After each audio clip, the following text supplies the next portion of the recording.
মীন রাশি জাতক জাতিকাদের ক্ষেত্রে আমি বলে রাখি, যারা চাকরি করেন, চাকরি চলে গেছে যাদের, যারা কোনো না কোনোভাবে নোটিশে আছে, সমগোত্রীয় একটা যন্ত্রণার মধ্যে আছে, যে জায়গাটা থেকে, যে নেগেটিভ ভাইবস থেকে আপনি বেরোতে পারছেন না, অনেক চেষ্টা করেও বেরোতে পারছেন না। একে তো সাড়ে সাতির একটা মানসিক প্রেশার, একে তো সাড়ে সাতির একটা মানসিক চাপ, সেই চাপগুলো আপনাকে আরো বেশি অতিষ্ঠ করে তুলেছে। আমি মনে করি এই ধরনের সমগোত্রীয় বিষয় থেকে অনেকটাই রিল্যাক্সেশনের জায়গা আসবে, অনেকটাই রিলিফ আপনারা পাবেন, বা রিলিফ পেয়ে অনেকটাই পথ চলতে পারবেন। এতটা সিওরিটি দিচ্ছি বা এতটা অ্যাসিওরিটি দেওয়ার প্রয়োজনীয়তা আছে বলে মনে করছি।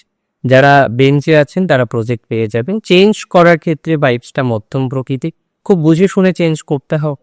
যদি ভালো অফার পাওয়া যায়, যে অফারটা হয়তো কার্যকরী, পরবর্তীকালে আপনাকে হেল্প করতে পারে, মানে ফিউচার পরিকল্পনা করে চেঞ্জ করা যেতে পারে, আদারওয়াইজ চেঞ্জ না করাই ভালো।